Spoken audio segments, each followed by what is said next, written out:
Hola, ¿cómo están? Gusto tremendo saludarles. Sean todas y todos bienvenidos a este nuevo episodio del podcast semanal de Lectura en Español. Soy Rod y estoy muy contento de estar aquí nuevamente para compartir con ustedes una nueva aventura de aprendizaje a través de la lectura. Espero que hayan disfrutado de nuestro primer capítulo. Si aún no lo han escuchado, vayan ahí a nuestro canal de YouTube donde van a encontrar este y otros materiales que se les pueden interesar. Así que atención a la escucha y la comprensión en español. Hoy, como es costumbre, exploraremos el mundo de la literatura y la cultura en español a través de la lectura de fascinantes textos. Así que prepárense para sumergirse en el idioma español. Si desea ser parte de mi grupo de estudiantes o tener sesiones privadas de español, visita mi página web donde encontrarás un montón de información, también el formulario de solicitud, los precios de los packs de clases también y sistemas de pago y mucho más para ganar la fluidez en español que te abrirá muchas puertas. En el podcast de hoy nos adentraremos en uno de los textos más emblemáticos de la literatura chilena, publicado en 1936 con un lenguaje simple y claro, ideal para entrenar el oído.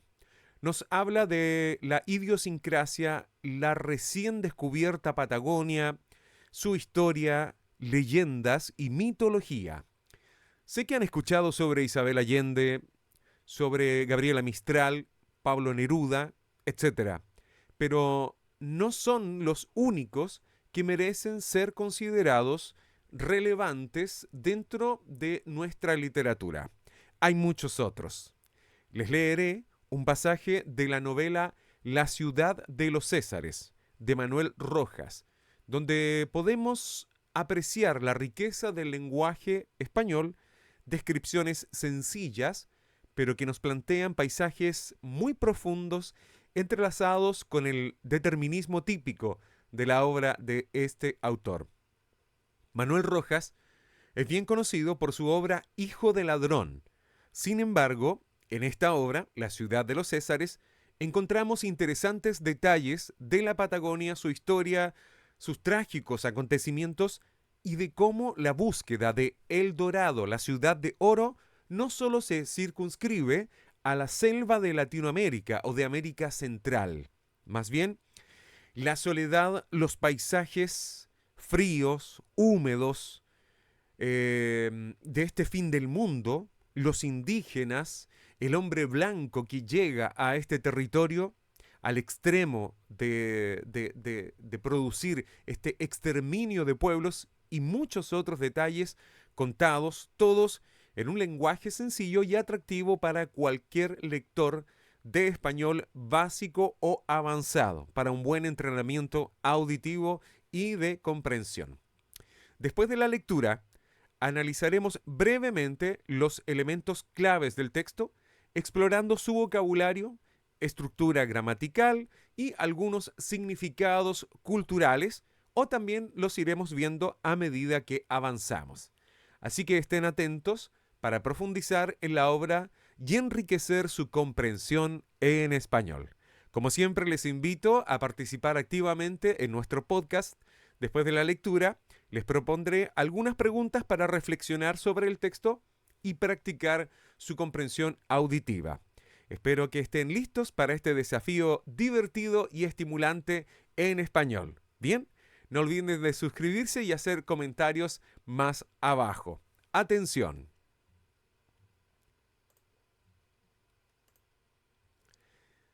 La ciudad de los Césares, de Manuel Rojas. Manuel Rojas comienza su libro de esta manera. Capítulo 1. El indio y su perro. Una tarde de noviembre, cerca de la desembocadura del río sin nombre, en el Pacífico, un hombre y un perro de pie, uno echado el otro, parecían vigilar sobre una roca las entradas de los estrechos que forman allí las islas del archipiélago. El archipiélago es el grupo de islas, ¿ok? Entonces aquí está un hombre de pie y un perro echado. Echado significa que está tal vez tirado en el suelo, puede estar descansando, durmiendo, etcétera. Y el hombre está de pie, ¿no es cierto? Dice, un hombre y un perro, de pie uno y echado el otro, ¿no es cierto?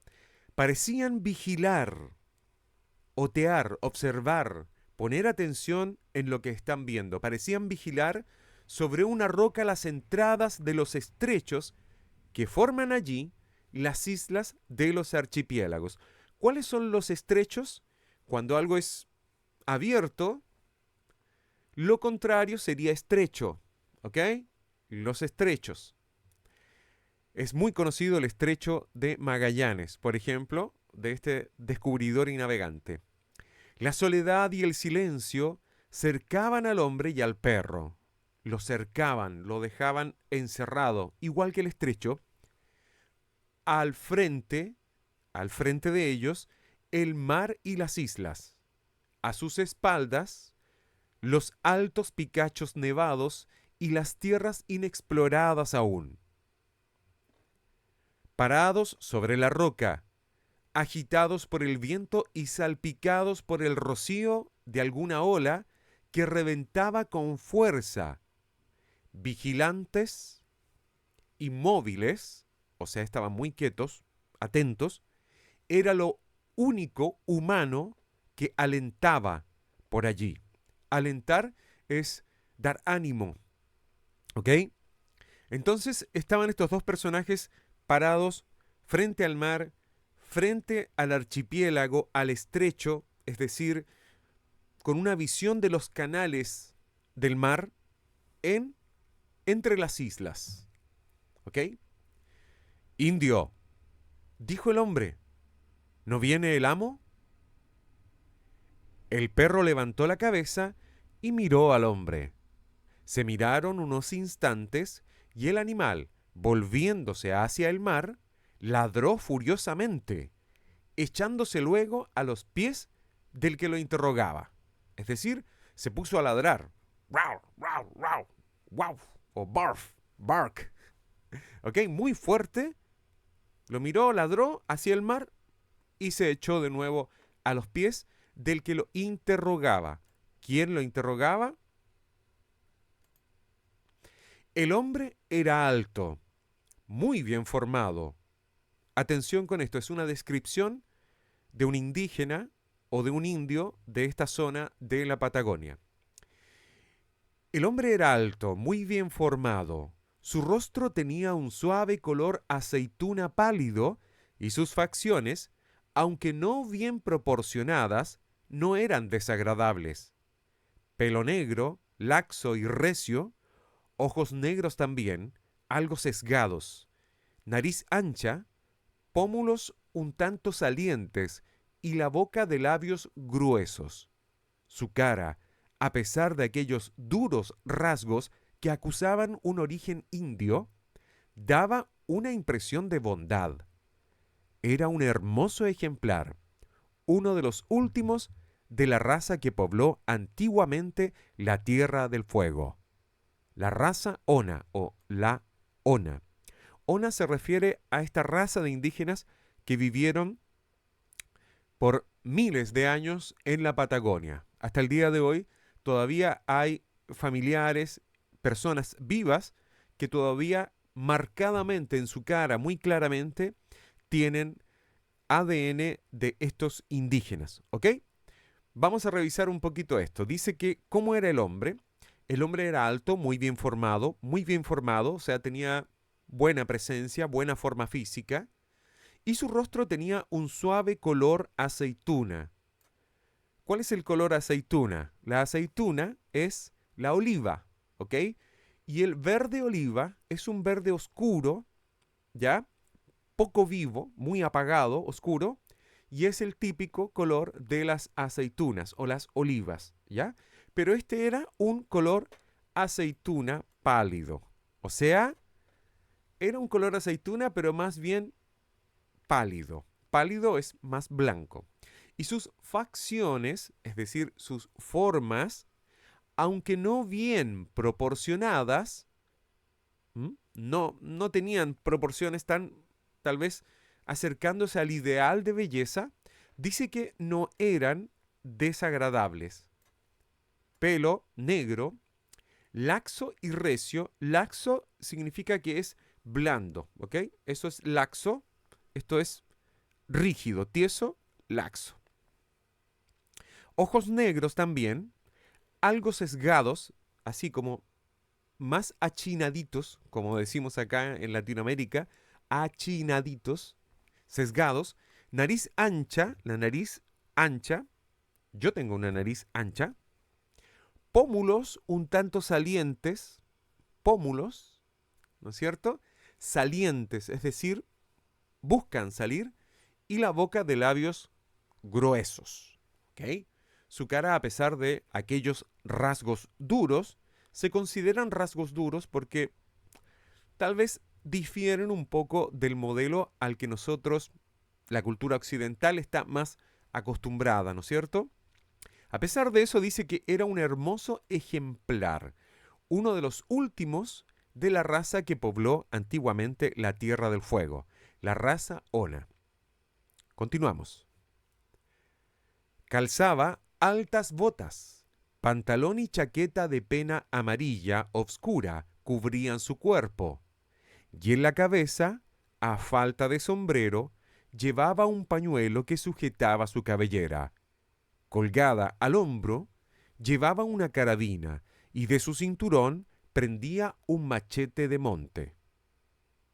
O sea, estaba bastante bien vestido a la manera occidental de la época.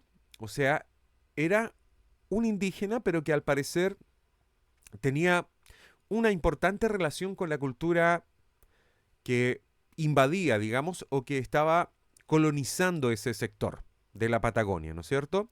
Dice que llevaba una carabina. Una carabina es un rifle antiguo, se la colgaban al hombro, ¿ok? Y como no tenía sombrero, dice aquí, a falta de sombrero, ¿ya? En español utilizamos esta frase a falta de, por ejemplo, en algunos dichos como a falta de pan, buenas son las tortas. Es decir que cuando no hay una cosa, otra puede suplir perfectamente la primera necesidad, por así decirlo de alguna manera. Es decir que nos podemos conformar a veces no con lo que esperábamos, sino con lo que nos llega. A falta de sombrero, dice, llevaba un paño que sujetaba su cabeza y llevaba una carabina, ¿no es cierto? Que era este rifle antiguo, y en su cinturón, ¿ok? En su cinturón, palabra que viene de cintura, pendía, colgaba un machete de monte, es decir, una espada grande para cortar ramas y hacerse o abrirse paso entre la maleza y el bosque. Y olvidé mencionar que tenía un pantalón y chaqueta de pena amarilla. Estos son materiales típicos que en la época se utilizaban para las vestimentas. Continuamos. El perro, cuyas tiesas orejas estaban en continua escucha y que ladraba animosamente cuando algún pato a vapor golpeaba con las alas tranquilas el agua, era un animal extraño, parecido al mismo tiempo a un lobo y a un zorro, delgado, pero musculoso y ágil, de hocico puntiagudo y ojos vivaces. Como su amo pertenecía a una raza ya casi extinguida, la de los perros fueguinos. Bien, dice el perro, cuyas tiesas. Hace un momento atrás vimos la palabra laxo. Algo que podría ser el antónimo sería tieso. Tieso, laxo. ¿Ok?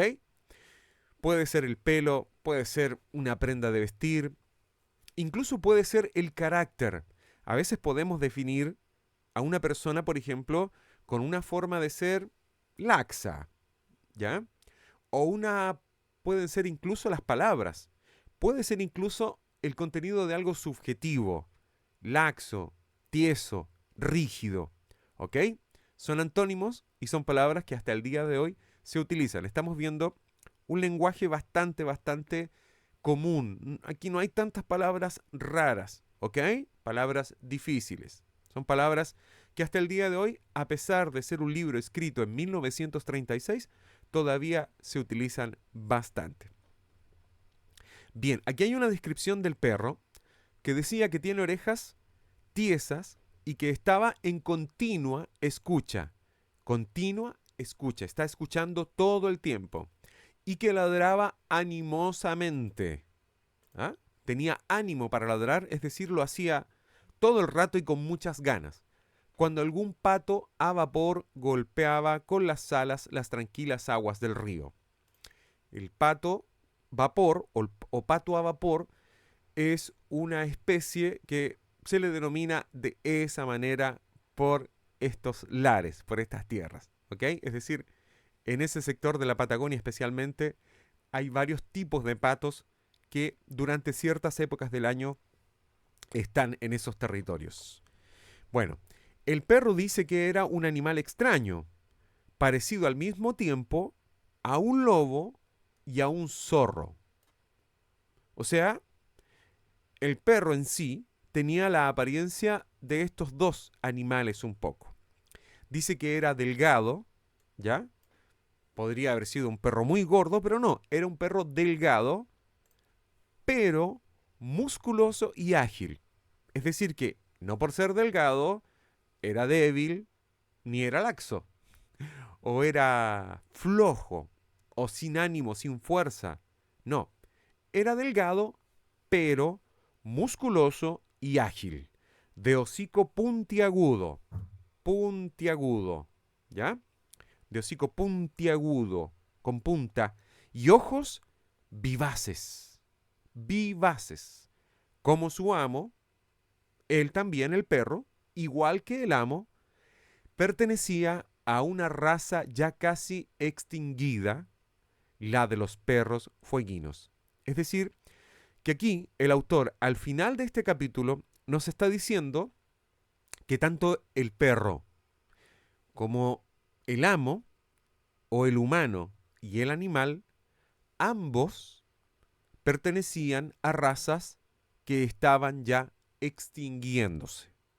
Este es el primer capítulo de esta obra y nos contextualiza con estos dos personajes quienes nos relatan un poco la realidad que se vivía tanto en el paisaje como en esta sociedad que estaba muy al sur del mundo, en este caso, en una de las tierras que ha sido descubiertas casi al final de la historia humana, prácticamente. Vamos al capítulo número 2. La infancia de Onassin. Vamos a ver quién es Onassin. La infancia, es decir, los primeros años de este personaje.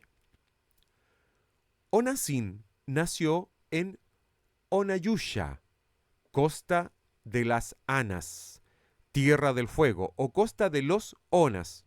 Lamento el error, perdón, en la escritura aquí, y yo también lo leí mal. Costa de los Onas, tierra del fuego, en las márgenes del canal Beagle, una mañana de enero. Onassin nació en Onayusha. Onassin es el nombre del personaje. Su padre era Tletskaya, un ona que alcanza casi los 2 metros de altura, poderoso de músculos, agilísimo y de muy mal carácter. Su madre, una mujer obscura, Yaka, que vivía al lado de Tletskaya como uno de los tantos perros que éste poseía. El día que Onassin nació, su padre andaba de caza por el interior de la isla acompañado de varios indios, cuando con un guanaco al hombro y seguido de su traílla, llegó al miserable chozo en que vivía. La noticia de que la familia había aumentado durante su ausencia no le hizo gracia alguna.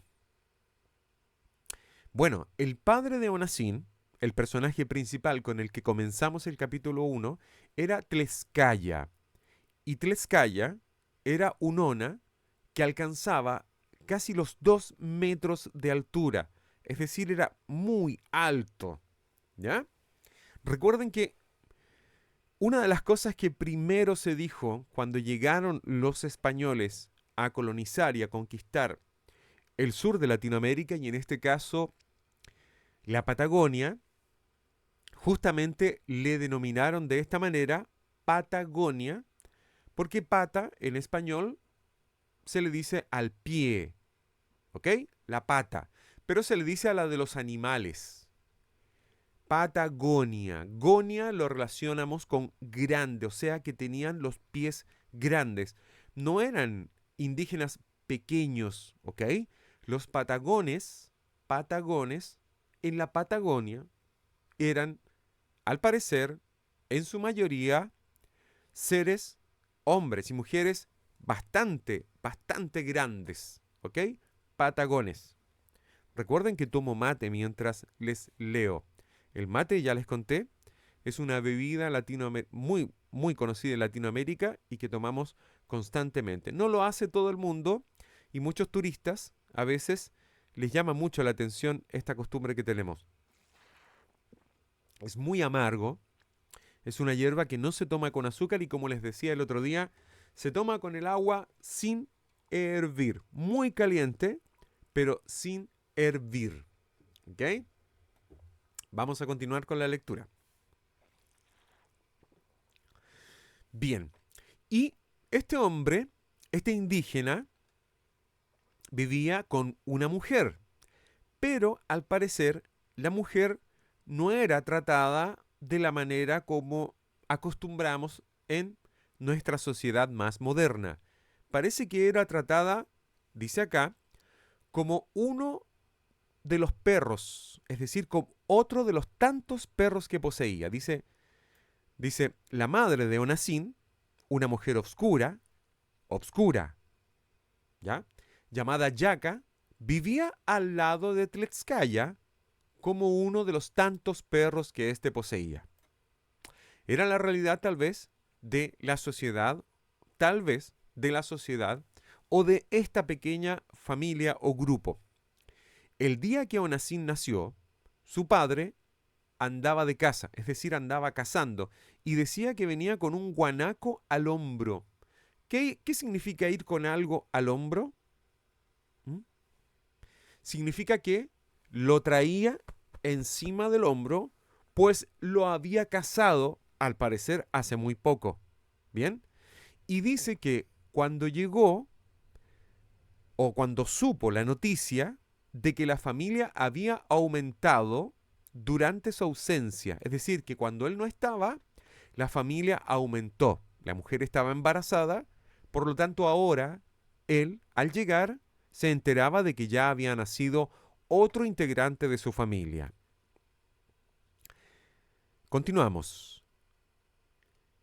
Tenía ya 3 hijos, 4 perros y una mujer, es decir, 8 bocas que comían, sin contar la de él, más hambrienta que todas las demás juntas.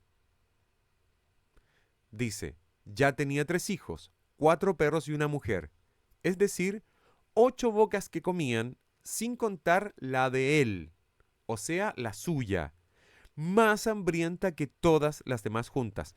Él comía mucho, era muy grande, salía a cazar.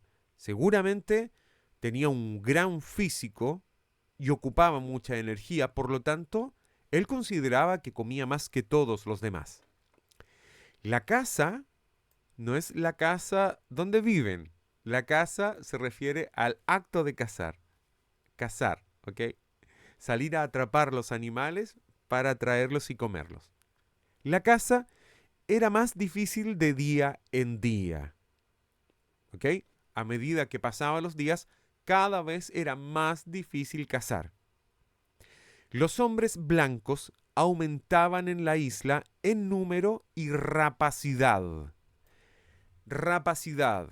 Bueno, las aves que se lanzan en picada, van volando y se lanzan en picada y cazan, son aves rapaces, ¿ya? O sea, llegan y cazan, son aves rapaces. Bueno, la rapacidad se refiere justamente a esta forma de ir sacando desmedidamente tal vez la energía, la comida y los recursos de los que ya vivían en este sector de la Patagonia. El oro de los lavaderos de Sloget y de Bahía Valentín no les satisfacían.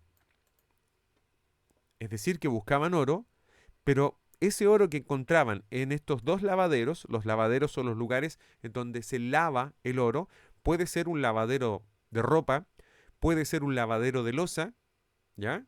Que es donde uno lava la loza. En este caso son lavaderos de oro. El oro se lava de la tierra para sacarlo, ¿no es cierto? Una antigua técnica para conseguir oro. El oro de los lavaderos de Sloget y de Bahía Valentín no les satisfacía, es decir, que no les dejaba satisfechos. Tampoco se conformaban con la caza del lobo, ¿ya? Bueno, acá habla de que cazaban lobos.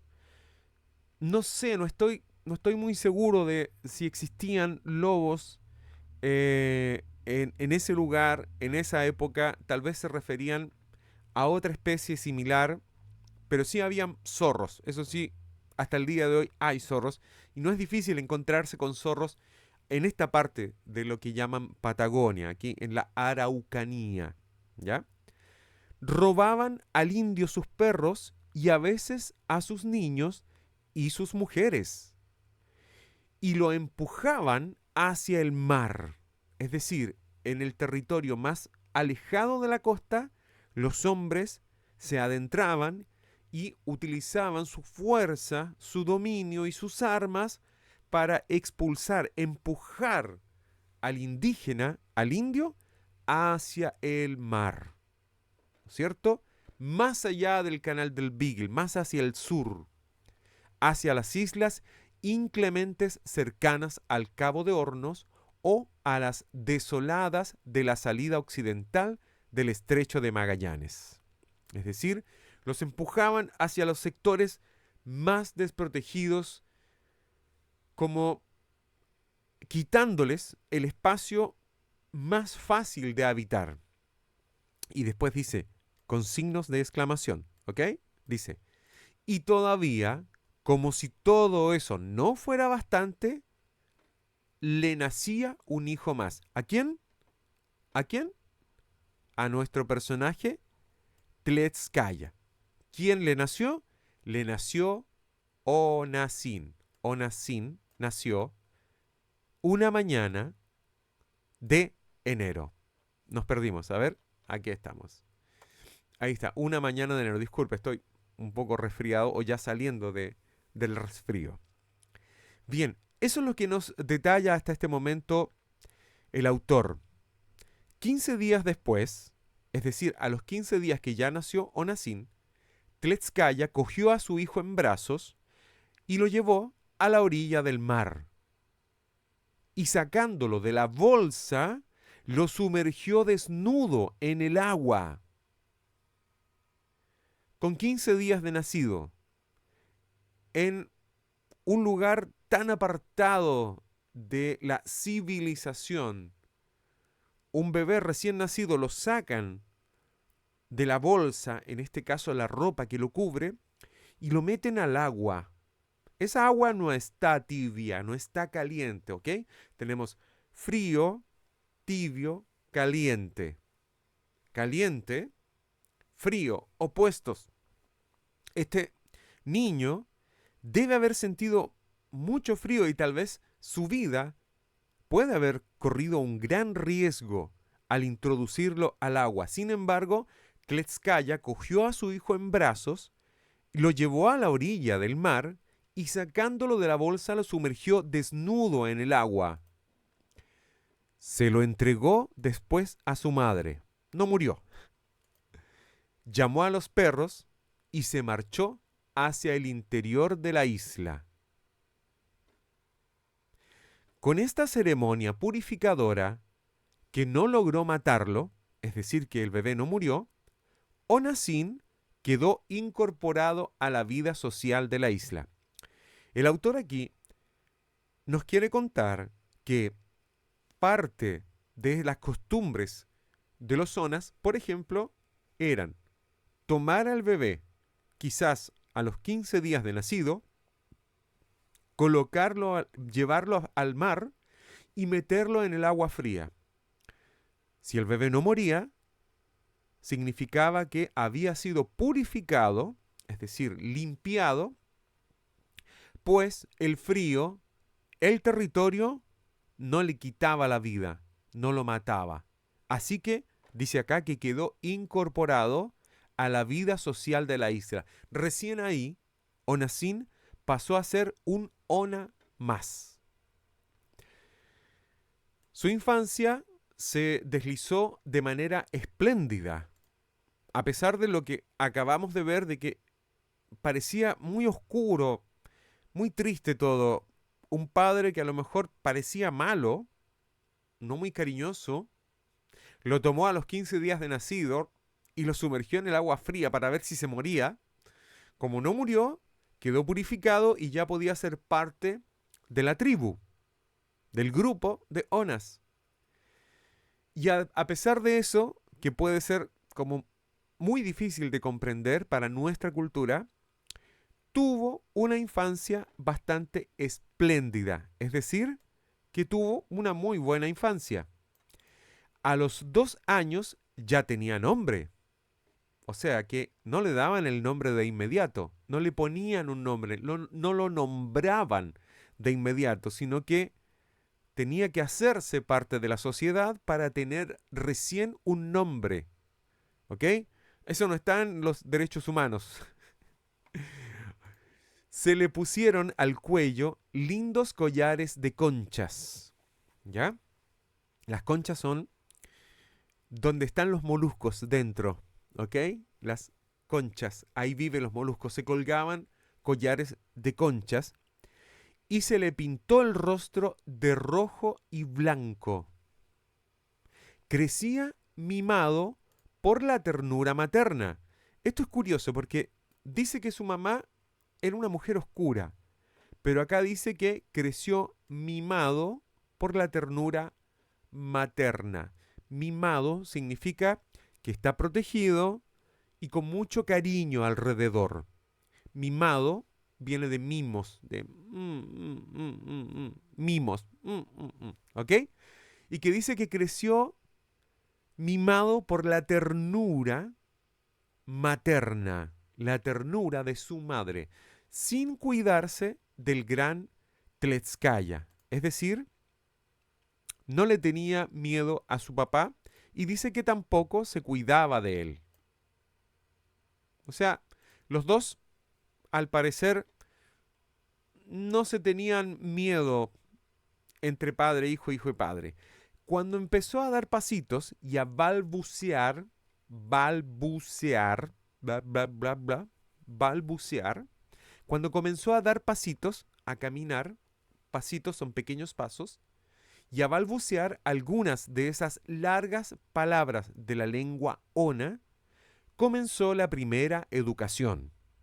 La primera educación consiste en el aprendizaje de su idioma, tarea en la que tomaron parte la madre y todas las amigas. Aquí lo que está diciendo era que mayormente durante los primeros años de vida, el hombre, en este caso Tletskaya, el padre, no tomaba parte importante en la crianza, sino que se mantenía al parecer más bien lejos y las mujeres, especialmente su madre y sus amigas, ayudaban en la crianza de los pequeños. Seguramente era una crianza más comunitaria.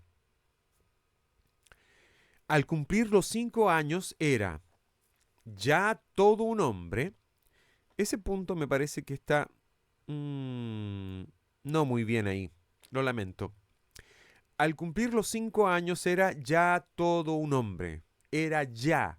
O sea, ya era todo un hombre. La flexibilidad del español, ¿ok?, nos permite estos juegos de palabras en nuestra gramática española latinoamericana. Vamos a abrir un poquito más acá, un poquito más de luz. ¿Bien? Ya todo un hombre, y fue necesario pensar en cosas más serias. Ya no tenía que pensar en cosas tan de niño a los 5 años, más allá de corretear y comer.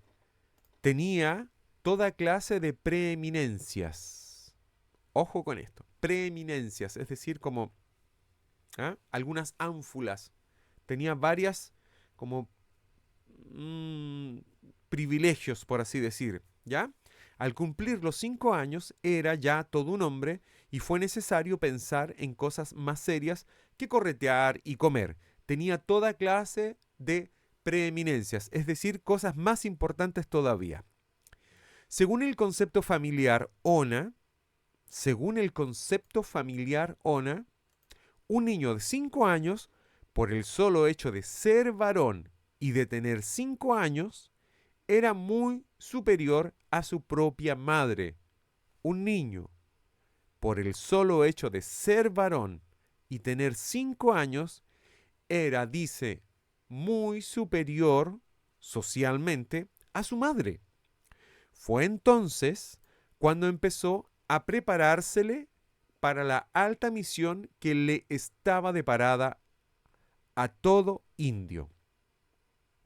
¿Ya? Preparársele, es decir, se le preparaba, aquí hay también una flexibilidad del español muy interesante. Fue entonces cuando empezó a prepararse, o también incluso se podría decir, fue entonces cuando se le empezó a preparar. Se le empezó a preparar, o fue cuando empezó a preparársele, ¿ok?, para la alta misión que a él, le estaba deparada. Deparada significa que era algo para lo que estaba preparado o algo con lo que iba a tener que enfrentarse, a lo que iba a tener que enfrentarse. Todo indio, es decir, que todo indio varón, todo indio que cumplía 5 años, también, así como cuando a los 15 días lo sumergieron en el agua para enfrentar la muerte, a esa edad también tenía que enfrentar algo. El abuelo fue el encargado de iniciarlo en el aprendizaje de la dura vida indígena. Puso en sus manos el primer arco y la primera flecha y enseñó al chico. Puso en sus manos el abuelo el primer arco y la primera flecha. Su manejo, dice, y le enseñó al chico su manejo, es decir, a manejarlo, a usarlo. Onassin demostró poseer excelentes cualidades de inteligencia y de retentiva. ¿A qué se refiere con esto? Que retenía la información. La retentiva viene siendo como el retener, el captar o el capturar la información de manera correcta. Dice que poseía excelentes cualidades de inteligencia y de retentiva. Diferencia entre inteligencia, que alguien puede ser muy inteligente pero tal vez retiene mal, o puede ser muy bueno para memorizar y retener, pero al mismo tiempo le cuesta entender las cosas. Él, Onassin, tenía ambas cualidades. En cuanto hubo muerto de certero flechazo su primera abutarda es un pájaro, ¿ya?, que se caza habitualmente en la Patagonia, o en este caso ahí en este sector muy muy al sur de Tierra del Fuego, Magallanes, etcétera, o Cabo de Hornos también. Todos estos sectores es de los que estamos hablando, donde estas aves, según la temporada, viajaban hasta ahí. En cuanto hubo muerto, es decir, cuando mató, ¿ya?, cuando hubo muerto de certero flechazo, con muy bien lanzada una flecha, su primera avutarda, la primera vez que mataba una avutarda, la educación pasó a la segunda época y empezó a acompañar a los hombres. Es decir, su abuelo le enseñó a utilizar el arco y la flecha. Y cuando ya hubo matado de un certero flechazo, certero significa preciso, de un certero flechazo, su primer avutarda, su primer pájaro, para comer seguramente, la educación ahí ya pasó a una segunda época y empezó a acompañar a los hombres, lleno ya de orgullo y ardor, en las excursiones por las veredas del bosque y por los senderos, por los senderos de la costa, para avesarse a las largas marchas que el indio debía hacer para buscar su sustento. ¿Cuáles son las largas marchas? Tenían que caminar mucho y ahí Onassin empezó a acompañar a los indios más grandes, mayores, más viejos, por las veredas del bosque, es decir, alrededor de los bosques, por las orillas de los bosques y por senderos también de la costa, para buscar el sustento. El sustento es la comida, lo que les permite vivir, lo que les sustenta. ¿Ok? Cuando el gran Tletskaya advirtió que su hijo más pequeño podía valerse por sí mismo, solo para alimentarse, y que no necesitaba de mucha ayuda para prosperar, fijó en él su atención. Cuando se dio cuenta que su hijo podía hacer las cosas por sí mismo, fijó en él su atención, le puso mucha más atención. Es decir, toda su atención la puso en él, fijó en él su atención. Y lo inició en la tercera época del aprendizaje. Tenemos la primera época, la segunda época de la cacería y ahora viene la tercera época del aprendizaje de los onas. Es decir, el autor en estos primeros 2 capítulos nos está relatando parte de la iniciación, según sus investigaciones, en una novela de los onas o estos indígenas que vivían muy al sur de Latinoamérica, casi al fin del mundo. Patagones, ¿ok? Onas. Y lo inició, continuamos, en la tercera época de aprendizaje. Empezaron entonces para Onassin las grandes correrías, las jornadas de aliento a la caza del guanaco. Ya no cazaba pájaros, ahora tenía que ir a cazar guanacos. ¿Ok? Guanacos. ¿Cómo son los guanacos? Son casi son como un camélido, muy parecidos a los camellos, pero más chiquititos, de cuello largo, etcétera. Comen pasto, son herbívoros y viven en gran parte de la Patagonia hasta el día de hoy y todavía, de hecho, se consumen en algunas partes, pero en otras están en reservas para que puedan prosperar. Hay reservas de guanacos también en nuestro país, en Chile y en Argentina. Recordemos que estamos contextualizados dentro de lo que es Argentina y Chile, muy al sur, acá cerca. Dice también que empezaron entonces para Onassin las grandes correrías, es decir, las carreras, estas seguidillas de cacerías, de aliento a la caza del guanaco.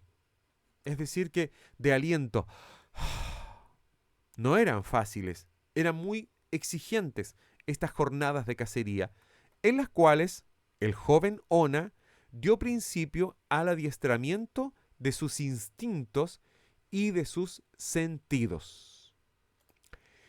Al poco tiempo se deslizaba como un reptil por entre la maraña del bosque. La maraña, enmarañado. La maraña, lo que está muy enredado en el bosque más profundo. Saltaba zanjas espacios, saltaba zanjas y precipicios, corría sin fatiga, o sea, no se cansaba, corría sin fatiga horas enteras, burlaba a los recelosos vigilantes de los guanacos. Veía a varias millas de distancia el animal o la persona que buscaba. Reconocía las huellas de los que habían pasado semanas antes por donde él pasaba. Husmeaba hasta el más ligero o el más. Eso está mal escrito ahí. El más, M-A-S, con acento. El más ligero olorcillo de los alrededores y volvían al wigwam familiar, el lugar donde ellos vivían. Esta palabra es una palabra más del lenguaje de los onas en sí y de este territorio. No es una palabra que utilicemos actualmente. Ojo con eso. Ojo con eso. Y dice, volvía al wigwam familiar desde muy lejos con pesadas piezas de caza al hombro. Es decir, que podía viajar mucho, con mucho peso encima, al hombro. ¿Ok? Podía viajar muchas distancias, cazaba muy bien, observaba, podía encontrar a sus enemigos, a la persona que buscaba, burlaba, es decir, que podía pasar desapercibido ante los guanacos, que eran los vigilantes de estos grupos. O sea, era muy, muy, muy capaz de llegar a cualquier lugar y hacer cualquier cosa. En medio de la vida heroica de su raza, en un clima riguroso, el joven indio se desarrollaba. S-E, ¿ok? Corregimos, S-E. Si te das cuenta de los errores, ayúdame y los vas corrigiendo también. ¿Bien? Eso está muy bien. Sí, dice que se desarrollaba este joven indio de manera heroica dentro de su raza. Heroica, o sea que él iba creciendo como un héroe dentro de su raza. A los 7 años, su cuerpo era como un alerce joven. Un alerce es un árbol de este territorio muy poderoso. El alerce, una madera muy rígida, muy dura, muy fuerte. Dice que al mismo tiempo era como un alerce joven, elástico y esbelto. Elástico y esbelto. Muy bien formado. Pleno de vigor, lleno. Pleno es lleno, completo. De vigor y de fuerza. Y sus pequeños ojos, esa es una S, ¿ok? Corregimos. Sus pequeños ojos llenos de malicia. Malicia como malo, malicia, pero de buena manera, ¿ok? Malicia y precocidad. Es decir, cuando, ¿cómo se puede decir? Cuando es pillo. Acá decimos, normalmente cuando en Latinoamérica decimos cuando alguien es pillo, no nos referimos a que sea un pillo malo. Muchas veces significa que si tiene malicia es como una picardía. ¿Ah? Es como malulo. Tiene algo de malo, pero no es malo. Es lo que le hace ser un poco más inteligente tal vez que el resto. Tiene ciertas ventajas que aprovecha y las utiliza a su favor. Es decir, que a pesar de su edad, a pesar de su precocidad significa que no alcanza a estar cocido completo. Cuando algo es precoz o sufre precocidad, significa que no está cocido completo, o sea, no está listo para comérselo. Igual que las comidas, cuando no están cocidas bien, ¿ok? La precocidad, precoz, antes de ser adulto, ¿bien? Y dice que tenía esa malicia de precocidad. Dice que sus ojos chispeaban de orgullo, chispeaban, chispas, que chispeaban de orgullo cuando su padre alababa con parquedad alguna de sus labores. Es decir, que su padre comenzó a admirar a este joven Onassin. y hablaba de él y de sus labores, de lo que Onassin hacía. Es decir, en el segundo capítulo, a pesar de lo oscuro que comienza esta obra, podemos ver que se desarrolló muy bien y tal vez era duro y oscuro todo esto debido a que la vida en ese territorio tenía que ser así para poder lograr este estoicismo y ser útil, ser bueno, servir y al mismo tiempo poder luchar con esta vida tan agreste y tan difícil en medio del fin del mundo. La obra empieza cuando en una tarde, dice, cerca de la desembocadura del río sin nombre en el Pacífico, y no tenía nombre porque para los indios tal vez ese río no tenía nombre, un hombre y un perro de pie, uno echado el otro, parecían vigilar sobre una roca las entradas de los estrechos que formaban allí las islas del archipiélago. ¿Qué le dijo el hombre al perro? Le dijo así: Indio, ¿no viene el amo? Están preguntando por su amo. Es decir, si el hombre dice pregunta por el amo, significa que tanto el perro como el hombre tienen un amo.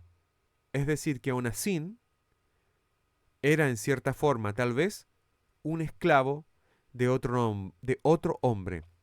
Así empieza esta obra. Esto es, leímos los 2 primeros capítulos de La ciudad de los Césares de Manuel Rojas. Muy bien. Les quiero invitar a visitar mi página web en donde ustedes podrán conocer mucho más del español. Podremos estudiar juntos textos, podremos revisar tal vez alguna película, podremos revisar la música o podemos adentrarnos en el mundo de la gramática, del vocabulario, de la sintaxis, de la audición, digamos, el léxico y muchos otros términos que están relacionados con la mejora de tu español. Aquí está mi página web, es www.holaproferrod.es. Te invito a conocerla, ahí te la estoy mostrando. Vas a encontrar mi sistema o mi método de inmersión en el español. ¿Ya? Es importante que, creo yo, sumergirse en el español para poder usarlo bien. Si tú viajas a otro país, si viajas tal vez al extranjero, te vas a encontrar con la necesidad de hablar el idioma. Es distinto cuando tú tomas clases y estudias ciertas partes del lenguaje, pero después vuelves a tu mundo real y ya dejas de usar el español. Por lo tanto, la única forma o la mejor forma, la forma más precisa y que te va a llevar mucho más lejos es sumergirte en el español, utilizarlo completamente, es decir que vamos a hablar completamente en español. I can speak English. I can help you a lot speaking in English, but I think that's not the point. I think you have to learn in this immersion in Spanish. I think that is the method, ¿ok? Así que importante es que visites mi página, veas mi metodología y te dejo aquí estos 3 packs de reforzamiento de inglés para que tú puedas trabajar también. Puedes comprar alguno de estos packs. Está el sistema de pago armado en mi página o también puedes enviarme un correo, etcétera. Te dejo esas alternativas a través de esta página web. Te quiero agradecer el tiempo que has dedicado a escuchar. Espero que hayas disfrutado también. Y bueno, eso es todo por hoy, amigos. Este ha sido un viaje literario. Espero que no se olviden de suscribirse para no perderse ningún episodio futuro y dejarnos sus comentarios y sugerencias. Si deseas ser parte, como te digo, de este grupo de estudiantes o tener sesiones privadas de español, visita mi página web donde encontrarás estos formularios y los precios de los packs, sistemas de pago y mucho más para tener esa fluidez en español que siempre has querido. Te mando un abrazo grande. Que estés muy bien. Chao.